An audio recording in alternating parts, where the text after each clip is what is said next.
নমস্কার দর্শক বন্ধু, আশা করি সবাই ভালো আছেন। তো আজ আমি আলোচনা করব কিছু বাস্তু টিপস নিয়ে। তো বাস্তুপুরুষ কাকে বলে প্রথমে জানতে হবে। বাস্তুপুরুষ, বাস্তু দেবতা হচ্ছে মহাদেবের পুত্র। তাই বাস্তু হচ্ছে আমাদের একটি গুরুত্বপূর্ণ অঙ্গ। বাস্তুদেবকে নিক্ষেপ করেছিল স্বয়ং মহাদেব পৃথিবীর মধ্যে। বাস্তুতত্ত্ব পৃথিবীর পিতৃতত্ত্বের আন্ডারে পড়ে। তো বাস্তুতন্ত্রর কতগুলি দিক আছে, যেমন নর্থ ইস্ট। নর্থ হচ্ছে উত্তর, এর অধিপতি হচ্ছে বুধ, মার্কিউরি। নর্থ ইস্ট মানে ঈশান কোণ, বৃহস্পতি, জুপিটার। আচ্ছা, ইস্ট হচ্ছে পূর্ব দিক, হচ্ছে রবি আমাদের ইন্ডিকেট করে, পূর্ব দিক রবিকে ইন্ডিকেট করে। রবি হচ্ছে সান। সাউথ ইস্ট মানে অগ্নিকোণ, সেটার অধিপতি হচ্ছে শুক্রদেব, ভেনাস। যম সাউথ হচ্ছে দক্ষিণ দিক, এর হচ্ছে মঙ্গল, মার্স। সাউথ ওয়েস্ট নৈঋত্যকোণ হচ্ছে রাহুর আন্ডারে পড়ছে। আচ্ছা, পশ্চিম হচ্ছে শনিদেব, স্যাটার্ন। আচ্ছা, নর্থ ওয়েস্ট হচ্ছে বায়ুকোণ, চন্দ্র বা কেতু বা মুন, চন্দ্রকেতু বা চন্দ্র। তো নর্থ দিক পড়ছে আবার কুবেরের দিক। নর্থ ইস্ট পড়ছে শিবতত্ত্বের দিক। ইস্ট পড়ছে রবির দিক। সাউথ ইস্ট পড়ছে অগ্নির দিক।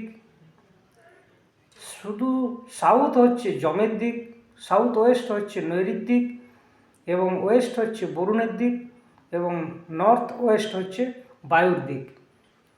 তাই আমরা প্রথমে জমি কিনতে হলে প্রথমে স্কোয়ার বা সমতল জমি কিনুন।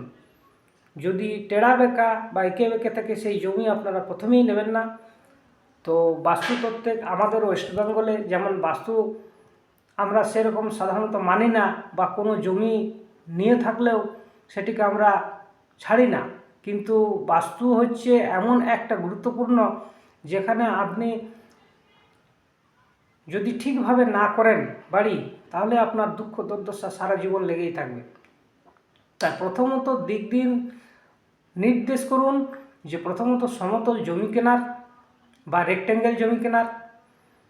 এই দুটো জমি খুব ভালো। টেড়া বেঁকা গোলাকৃতি জমি একবারেই বাস্তুর পক্ষে উপযুক্ত নয়। তাই সমতল জমি কিনুন। সমতল জমির মধ্যে আপনি প্রথমে নর্থ ইস্ট ঈশান কোণটা ফাঁকা রাখবেন, সেখানে কোনো তুলসী মন্দির করবেন বা স্নানের ঘর, কিন্তু অবশ্যই পায়খানার ট্যাঙ্কি করা যাবে না, সেটিকে ফাঁকা রাখুন।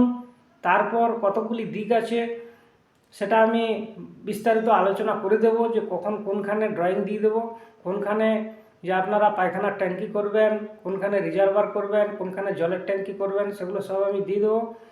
কিন্তু প্রথমত হচ্ছে যে বাস্তু যখন আপনি কিনবেন, সমতল বা রেক্ট্যাঙ্গেল জমি কিনুন। এটা হচ্ছে খুব ভাইটাল বিষয়। তো আশা করি যারা জমি কেনার আগ্রহ করছেন তারা অবশ্যই এই দিকগুলি মেনে চলুন। কেননা বাস্তু যদি ড্যামেজ হয়ে যায় একবার, তাহলে আর কোনো পথেই কোনো রেমেডি কাজ করবে না আপনার বাড়ির। এবং যদি বাস্তু ড্যামেজ হয়ে যায়, তো আমাদের অনেক বিশৃঙ্খলা দেখা দেবে এবং মৃত্যু পর্যন্ত হতে পারে বাড়িতে। তা আশা করি আপনারা সবাই এগুলি পালন করবেন এবং ফলো করে পাশে থাকার চেষ্টা করবেন। জয় তারা।